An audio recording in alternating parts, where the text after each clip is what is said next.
نحمده ونستعينه ونستغفره ونعوذ بالله من شرور أنفسنا ومن سيئات أعمالنا من يهد الله فلا مضل له ومن يضلله فلا هادي له ونشهد أن لا إله إلا محمد জোরে সরে মুহাব্বতের সাথে সবাই বলেন আল্লাহুম্মা সাল্লি আলা সাইয়্যিদিনা মাওলানা মুহাম্মদ ওয়া আলা আলি সাইয়্যিদিনা মাওলানা মুহাম্মদ বালাগাল উলা বিকামালিহি كشف الدجى بجماله حسنت جميع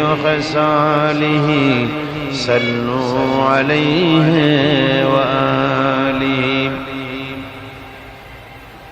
मुझे कुछ मिले या न मिले मोहम्मद मिले यानी वो शई जिससे अल्लाह मिले बलगल उला बिकमालिही कशफत दुजा बिजमालिही हसनत जमीअ खसालिही सल्लू अलैहि।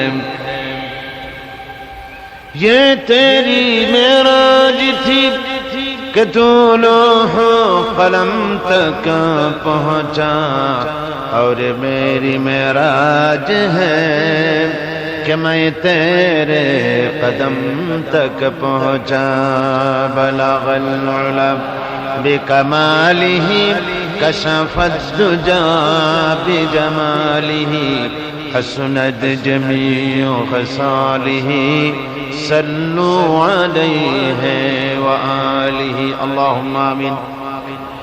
रब्बना ज़लमना अनफुसना व इन लम तग़फिर लना व तरहमना लनकूनन्न मिनल खासिरीन।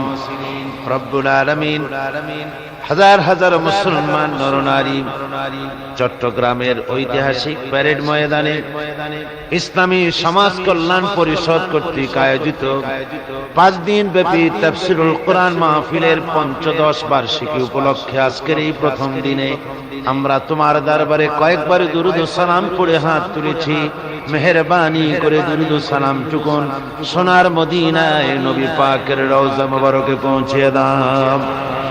तमाम পৃথিবীর মাটির নিচে যত মুমিন মুমিনাত শুয়ে আছেন তাদের আরোয়ার পরে সওয়াব পৌঁছিয়ে দাও রব্বুল আলামিন। এই মাহফিলের আয়োজন যারা করেছেন আর শোনার জন্য যারা এসেছেন, কিয়ামতের দিন মুসিবতের সময় এই মাহফিল আমাদের সকলের জন্য নাজাতের জরিয়া বানিয়ে দিও আল্লাহ রব্বুল আলামিন। বিগত 14 বছর ধরে 5 দিন ব্যাপী তাফসীরুল কোরআন মাহফিলের সভাপতিত্ব যিনি করতেন, হে আল্লাহ পাক আমাদের সেই প্রিয় ব্যক্তিত্ব মাওলানা শামসুদ্দিন সাহেব, হে আল্লাহ চক্ষু অন্ধ অবস্থায় তিনি তোমার পবিত্র জমিন মক্কা মদিনার কাছাকাছি অবস্থান করতেন। হে আল্লাহ পাক আমরা প্রাণ খুলে আমাদের ভাইয়ের জন্য দোয়া করি, আল্লাহ তুমি দয়া করে কোরআনে কারীমের বরকতে তোমার হাবিবের সাদকায় তোমার এই বান্দার চক্ষুকে সম্পূর্ণ ভালো করে আমাদের মাঝে ফিরাইয়া দাও। আয় আল্লাহ পাক তুমি তার হায়াত দারাজ করে দাও, তাকে তুমি পূর্ণ সুস্থতা দান করে দাও। या रब करम तू अगर करे वो बात दे जुबान को जो दिल पर असर करे। रब्बना तक़ब्बल मिन्ना इन्नका अंतस समीउल अलीम व तुब अलैना इन्नका अंतत तव्वाबुर रहीम।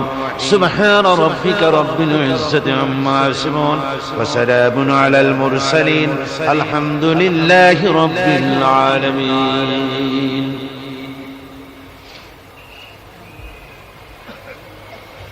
कदर गरामी वाजिबुल एहतराम जनाब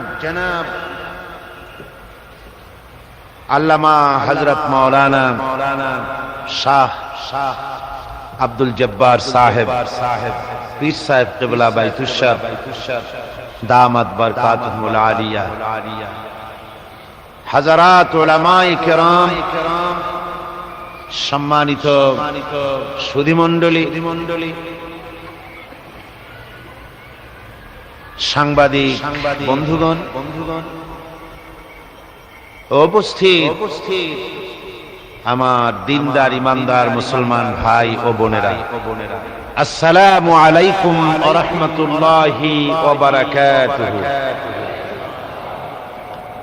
আমরা মহান আল্লাহ তাবারক ওয়া তাআলার দরবারে লাখো কোটি শুকরিয়া আদায় করি, যে মহান আল্লাহ সুবহানাহু ওয়া তাআলা 5 দিন ব্যাপী তাফসীরুল কোরআন মাহফিল, যা ইসলামী সমাজ কল্যাণ পরিষদ বিগত 14 বছর ধরে এই ঐতিহাসিক বীর চট্টলায় করে এসেছেন, আজকে হচ্ছে তার ৫৫ বার্ষিকী।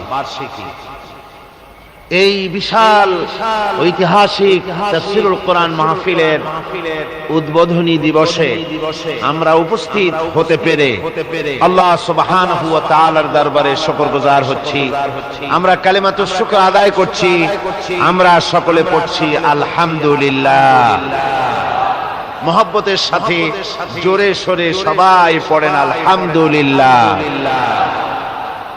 আমার বন্ধুগণ, এবারের তাফসীরুল কোরআন মাহফিল অন্যান্য বছরের তুলনায় একটা ভিন্ন আঙ্গিকে, একটা ভিন্ন প্রেক্ষাপটে, একটা ভিন্ন পরিস্থিতির উপরে আজকের এই তাফসীরুল কোরআন মাহফিল অনুষ্ঠিত হচ্ছে। সেটা হচ্ছে এই যে বর্তমান পৃথিবী, আমরা যখন এখানে তাফসীরুল কোরআন মাহফিলে বসেছি, ঠিক এই সময় পৃথিবীতে বিভিন্ন দেশে দেশে মুসলমানদের উপরে চরম নির্যাতন চলতেছে।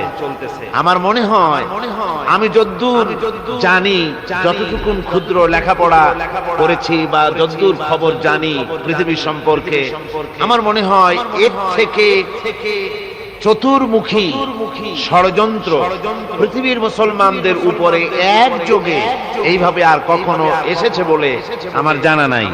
বর্তমান সময় যত বেশি ষড়যন্ত্র হচ্ছে মুসলমানদের উপরে, সারা পৃথিবীতে আজ মুসলমানেরা ষড়যন্ত্রের শিকার। আপনি তাকিয়ে দেখুন এই মুহূর্তে বসনিয়ার দিকে, যেখানে ঠান্ডা ক্লাইমেটটা চলতেছে, এখন তাপমাত্রা হচ্ছে -11, অর্থাৎ 0 ডিগ্রির নিচে 11। সেখানে থুতু ফেললে সেকেন্ডের ভিতরে বরফ হয়ে যায়। এই রকমের ঠান্ডার ভেতরে 70 থেকে 75 হাজার বসনীয় মুসলমান নরনারী মৃত্যুর জন্য প্রহর গুনতেছে। তাদেরকে খোলা ময়দানে বিবস্ত্র অবস্থায়, কাপড় চোপড় নাই, খাবার নাই, এই অবস্থায় তাদেরকে রাখা হয়েছে। আর সার্বীয়রা এদের উপরে নির্যাতন চালাচ্ছে, এমন নির্যাতন যা আপনি কল্পনা করতে পারবেন না।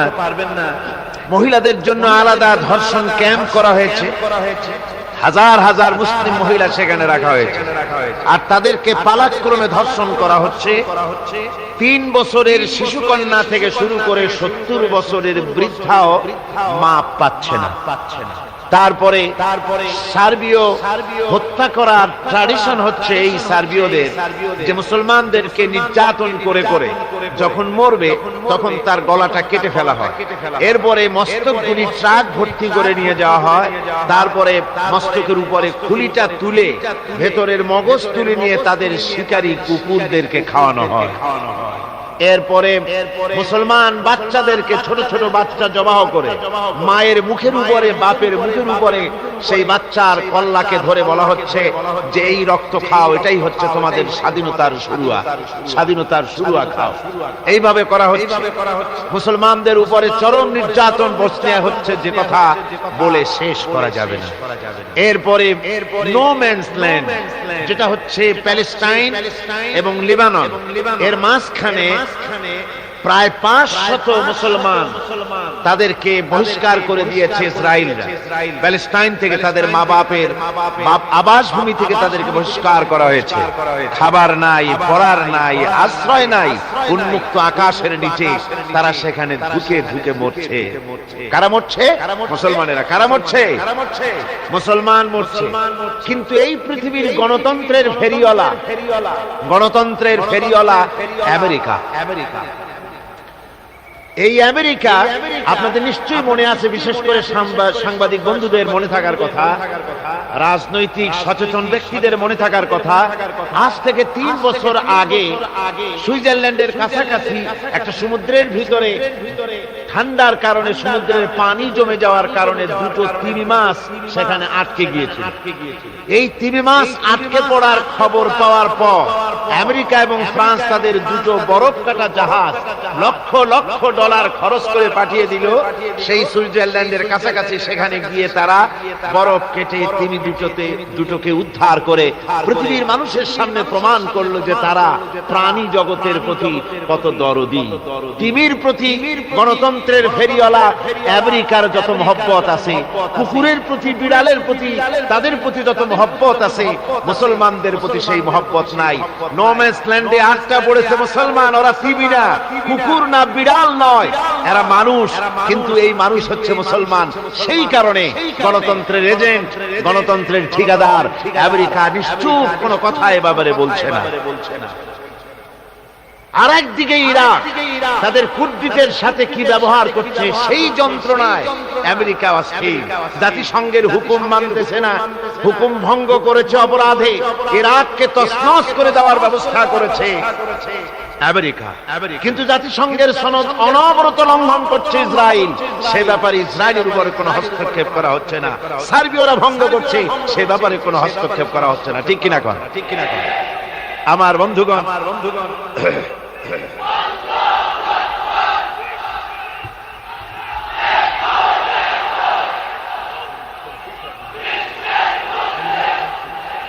আমার ভাইরা, এরপরে প্যালেস্টাইন, আলজেরিয়ার মুসলমানদের উপর অত্যাচার হচ্ছে, কাশ্মীরের মুসলমানদের উপরে, কাশ্মীরের স্বাধীনতাকামী মুসলমানেরা মসজিদের ভিতরে নামাজ পড়ছে, আর ভারতের কাফের সৈন্যরা গুলি করে পাখির মতো মুসলমানদেরকে শিকার করতেছে। এ হলো কাশ্মীরের অবস্থা। বার্মা থেকে হাজার হাজার লক্ষ লক্ষ মুসলমানদেরকে তারা ধাক্কা মেরে বাংলাদেশের মধ্যে ঢুকিয়ে দিয়েছে, 2.5 লাখ তাদের সংখ্যা। এবং যে হারে এখন তারা নেওয়া শুরু করেছে, 30 বছরের ভেতরে এরা নিজের আবাসভূমিতে যেতে পারবে বলে হিসাবে বলে না। তারপরে ভারতের বাবরি মসজিদকে ভেঙে দিয়ে ভারত সরকার যে আগুন জ্বালালো পৃথিবী জুড়ে, সেই আগুনে সাম্প্রদায়িক দাঙ্গা লাগিয়ে আহমদাবাদ, বোম্বে, দিল্লি, মিরাট চতুর্দিকে মুসলমানদের উপরে বন্য হায়নার মতো মুশরিক কাফেররা ঝাঁপিয়ে পড়ে মুসলমানদেরকে নিশ্চিহ্ন করে দিচ্ছে। মুসলমানেরা নিজেদের ঘরে বসবাস করতে পারছে না। কারফিউ দিয়ে মুসলমানদেরকে ঘর থেকে টেনে টেনে বের করে গুলি করে হত্যা করা হচ্ছে। আজকে আপনারা যেমন এই মাঠে বসা, উপরে শামিয়ানা আছে, ভারতে লক্ষ লক্ষ মুসলমান, তাদের ঘর নাই, বাড়ি নাই। রাতের হয়তো গতকাল ছিল তারা কোটিপতি, আজকে তারা ভিখারিতে পরিণত হয়ে গেছে। তাদেরকে কল কারখানা থেকে, অফিস আদালত থেকে তাদেরকে বের করে দেওয়া হচ্ছে। ভারতের প্রধানমন্ত্রী নরপশুরাও মুসলমানদের সাথেই ব্যবহার। এইটা নরসীমা না, এটা নরসীমা নয়, এটা হচ্ছে নরপশু। আমার বন্ধুগণ, গোটা পৃথিবী জুড়ে মুসলমানদের উপরে যখন এই চরম নির্যাতন চলছে, সেই নির্যাতনের মুহূর্তে এই প্রেক্ষাপটে কোরআনে কারীমের তাফসীরের মাহফিল অনুষ্ঠিত হচ্ছে ঐতিহাসিক চট্টগ্রাম বীর চট্টলার এই প্যারেড ময়দানে। আমরা বিশ্বাস করি মনে প্রাণে বর্তমান এই অশান্ত যুদ্ধ, ঝঞ্ঝা, বিক্ষুব্ধ এই পৃথিবীর বুকে শান্তি আনতে পারে কেবলমাত্র কোরআন, কেবলমাত্র কে পারে? কেবলমাত্র কোরআন ও সুন্নাহর আদর্শের ভিত্তিতে পৃথিবীর অশান্তি দূরীভূত হতে পারে। পৃথিবীর সব আশা অশান্তি দূরীভূত হয়ে গিয়ে একটি শোষণমুক্ত সমাজ প্রতিষ্ঠিত হতে পারে কেবলমাত্র কোরআন এবং সুন্নাহর বিধান অনুযায়ী। ঠিক কিনা গণ? সেই প্রেক্ষাপট নিয়ে এই পৃথিবীর এই পরিস্থিতির উপরে আমরা কোরআনে কারীম আলোচনা করতে যাচ্ছি। প্রতিদিন আপনাদের সামনে নতুন নতুন এক একটি বিষয়ের উপরে আলোচনা হবে ইনশাআল্লাহুল আজিজ, যার উপরে আমরা আমাদের দিক নির্দেশনা খুঁজে পাবো আমাদের চলার পথে। আল্লাহ যেন তৌফিক দেন, সবাই বলুন আমিন। কোরআনে কারীম আপনারা শুনতে এসেছেন। আমার বাইতুল শরফের হযরত পীর সাহেব কিবলা বদরুল আলী কোরআনে কারীমের আজমত বর্ণনা করতেছিলেন। আমার ইচ্ছে হচ্ছিল যেভাবে উনি বয়ান করছিলেন, আমার ইচ্ছে হচ্ছিল হুজুরের বয়ান আরো শুনি, সুন্দর করে আকর্ষণীয় করে কোরআনে কারীমকে তিনি পেশ করতেছিলেন। কোরআনে কারীম গোটা পৃথিবীর মানুষের জন্য সর্বশ্রেষ্ঠ নিয়ামত। এর থেকে বড় নিয়ামত বিশ্ববাসীর জন্য আর হতে পারে না। এটাই শ্রেষ্ঠ নিয়ামত। এই নিয়ামত আল্লাহ পাক পৃথিবীর মানুষের জন্য অবতীর্ণ করেছেন। এর মধ্যে কোনো ভুল নাই, একথা আপনাদের সামনে বারবার বলা হয়েছে। কোরআনে কারীম চ্যালেঞ্জ করেছে, ফাতু বিসূরাতিন, ছোট্ট একটা সূরা যদি পারো কোরআনে কারীমের মতো ছোট্ট একটা সূরা বের করে নিয়ে আসো, নকল করে এর সঙ্গে তুলনা করে ছোট্ট একটা সূরা মোকাবেলা করে পেশ করো। পৃথিবী আজ পর্যন্ত ১,৫০০ বছর পার হয়ে গেছে, কোরআনে কারীমের মতো ছোট্ট একটা সূরা কেউ বানাতে পারে নাই। কোরআন হচ্ছে পৃথিবীর সর্বশ্রেষ্ঠ নিয়ামত। আপনারা জানেন এই পৃথিবীতে আল্লাহ যত নবী পাঠিয়েছেন সমস্ত নবীরাই হচ্ছেন মাসুম। নবীরা কি মাসুম, বেগুনাহ। নবীদের সমালোচনা করা যায় না। নবীদের সমালোচনা করলে, নবীদেরকে তাওহীন করলে কাফের হয়ে যাবে। কি হয়ে যাবে? কাফের হয়ে যাবে। নবীরা হচ্ছেন আল্লাহর পরেই রাসূল পাক সাল্লাল্লাহু আলাইহি সাল্লামের মর্যাদা। আর পৃথিবীর সমস্ত মানব মণ্ডলীর মধ্যে শ্রেষ্ঠ মানুষ হচ্ছে তারা যারা হচ্ছেন আম্বিয়া আলাইহিমুস সালাম। লা নুফাররিকু বাইনা আহাদিন মির রুসুলি, আমরা নবীদের মধ্যে কোনো পার্থক্য সহ্য করি না। কিন্তু আল্লাহ রাব্বুল আলামিন নবীদেরকে মর্যাদার দিক থেকে কারো উপরে কারো মর্যাদা কিছুটা দিয়েছেন, কিন্তু সমানভাবে তিনটা জিনিস দিয়েছেন সব নবীদেরকে। নবীদেরকে কয়টা জিনিস সমান দিয়েছেন? তিনটা। মর্যাদা সমান, কিন্তু সমান থাকলেও শ্রেষ্ঠ মর্যাদা হলো হযরত নূহ সাল্লাল্লাহু আলাইহি ওয়াসাল্লাম। আর সমস্ত নবীদেরকে তিনটা জিনিস সমানভাবে দেওয়া হয়েছে। একটা হচ্ছে ওহী, একটা কি ওহী।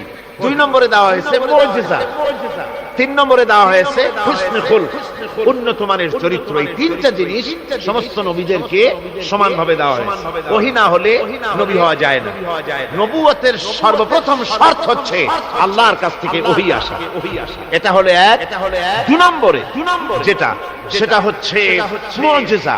মুজিজা কি? মুজিজা হলো সমকালীন সবচাইতে বড় শক্তি যেটা, ওইটাকে দুর্বল করে দেয় যে জিনিস মুজিজা, অর্থাৎ আজিজ করে দেয় যে জিনিস, ওইটা হচ্ছে মুজিজা, দুর্বল করে দেয়। কিরকম? যেমন ধরুন এই মুজিজা সমস্ত নবীদেরকে আল্লাহ কম বেশি দিয়েছেন। যেমন হযরত মূসা আলাইহিস সালামের মুজিজা ছিল, আল্লাহ পাক তাকে বলছেন ওয়া মা তিলকা বিয়ামিনিকা ইয়া মূসা, হে মূসা তোমার হাতে ওটা কি? তোমার ডান হাতে ওটা কি? মূসা আলাইহিস সালাম বললেন হিয়া আসাই, এটা একটা লাঠি। এই লাঠির উপরে আমি ভর করে দাঁড়াই, এটা দিয়ে আমি পাতা পাড়ি, এই দিয়ে আমি উট ছাগল ভেড়া সংরক্ষণ করি। এছাড়া আরো অনেক কাজ এই লাঠি দিয়ে আমি করে থাকি। আল্লাহ পাক জিজ্ঞেস করলেন মূসা তোমার হাতে ওটা কি? প্রশ্নের জবাব দিলেই হতো এটা একটা লাঠি, তা না বলে পাতা পাড়ি, তো এই দিয়ে ভর করে দাঁড়াই, এই দিয়ে উট ছাগল ভেড়া তাড়াই। এত কথা বলার দরকার? এত কথা বলার দরকার এই জন্য আশেক যদি সুযোগ পায় মাশূকের সঙ্গে কথা বলার, তাহলে তার আশেকের মন চায় সময়টা একটু লম্বা হোক, একটু প্রাণ ভরে কথা বলবো। এখানে আশেক হচ্ছেন হযরতে মূসা আলাইহিস সালাম, আর মাশূক হচ্ছেন আল্লাহ রাব্বুল আলামিন। হযরতে মূসা চাইলেন সুযোগ যখন পেয়ে গেছি, কথার সিলসিলা যেন তাড়াতাড়ি বন্ধ না হয়ে যায়, এই জন্য মূসা আলাইহিস সালাম ইচ্ছে করে কথা বাড়াতেছিলেন। আল্লাহ রাব্বুল আলামিন বললেন, মূসা রে, তুমি যেটা বলেছো এটাই সব কথা নয়, ওই লাঠির ভিতরে আরেকটা কুদরত আছে যা তুমি জানো না, লাঠিটাকে জমিনের উপরে ছেড়ে দাও। মূসা আলাইহিস সালাম লাঠি যখন জমিনের উপরে ফেলে দিলেন, হিয়া হাইয়াতুন তাসআ, লাঠি কি হয়ে গেল? বিরাট অজগর হয়ে গেল। মূসা আলাইহিস সালাম ভয় পেলেন। আল্লাহ রাব্বুল আলামিন বললেন, ভয়ের কারণ নাই, খুযহা ওয়ালা তাখাফ, ভয় পেও না, ওটাকে ধরো। মূসা আলাইহিস সালাম ভয় পেলেন না, আল্লাহ বলছেন ভয় পেও না, ধরো। মূসা আলাইহিস সালাম ভয় করলেন না, ধরলেন, কি হয়ে গেল? লাঠি হয়ে গেল। আমি কিসসা শোনাবো না, আমি আমার এক লক্ষ্যে যাওয়ার জন্য কথাটি শোনাচ্ছি। মূসা আলাইহিস সালাম এই লাঠি নিয়ে ফেরাউন যেখানে তার দলবল নিয়ে, তার জাদুকরদের নিয়ে জাদু দেখাবার জন্য উপস্থিত হলো, সেখানে জাদুকরেরা জাদু মন্ত্র পুত করে সমস্ত লাঠি হাতের কাছে যা ছিল সবগুলোকে তারা সাপ, সিংহ, বাঘ ইত্যাদি বানিয়ে দিল। আর এই জাদু মন্ত্রে তৈরি সাপ, বাঘ, সিংহ গিয়ে ঝাঁপিয়ে পড়লো মূসা আলাইহিস সালামের উপরে। মূসা আলাইহিস সালাম ভয় পেয়ে গেল। আল্লাহ রাব্বুল আলামিন বলেন, মূসা রে, ভয় নাই, বাতিলের সামনে ময়দানে তোমাকে নামায় দিয়া তোমাকে একা আমি ছেড়ে দেই নাই, আমি আল্লাহ রাব্বুল আলামিন তোমার সাথে আছি, ভয় করার কোনো কারণ নাই, হাতের লাঠি ছেড়ে দাও। মূসা আলাইহিস সালাম লাঠি ছেড়ে দিলেন, লাঠি সাপ হয়ে গেল। আর যখন হা করলো, জাদুকরদের তৈরি করা সমস্ত সিংহ, বাঘ আর সাপগুলি মূসা আলাইহিস সালামের লাঠির পেটের মধ্যে ঢুকে গেল। জাদুকরেরা তারা চিন্তা করলো, অবাক হয়ে গেল, তারা ভাবলো আমরা যেটা দেখাইছি এটা তো জাদু, কিন্তু মূসা আলাইহিস সালাম যেটা দেখাইছেন এটা জাদু হতে পারে না, যেহেতু জাদু খেয়ে ফেলেছে। জাদু খেয়ে ফেলে যে জিনিস, ওটা তো জাদু হতে পারে না, ওটা জাদুর বাপের চাইতেও বড় কোনো জিনিস, অর্থাৎ জাদুর দাদা হবে হয়তো, তা না হলে জাদু খেলো কি করে? এই যে ওই সময় ছিল জাদুর প্রভাব, সেই জাদুটাকে যে খেয়ে ফেললো, এইটার নাম হচ্ছে মুজিজা। এটার নাম কি? মুজিজা। হযরতে দাউদ আলাইহিস সালামের জামানায় সমরাস্ত্র তৈরি একটা প্রভাব ছিল। হযরত দাউদ আলাইহিস সালাম নিজে অস্ত্র তৈরি করতেন।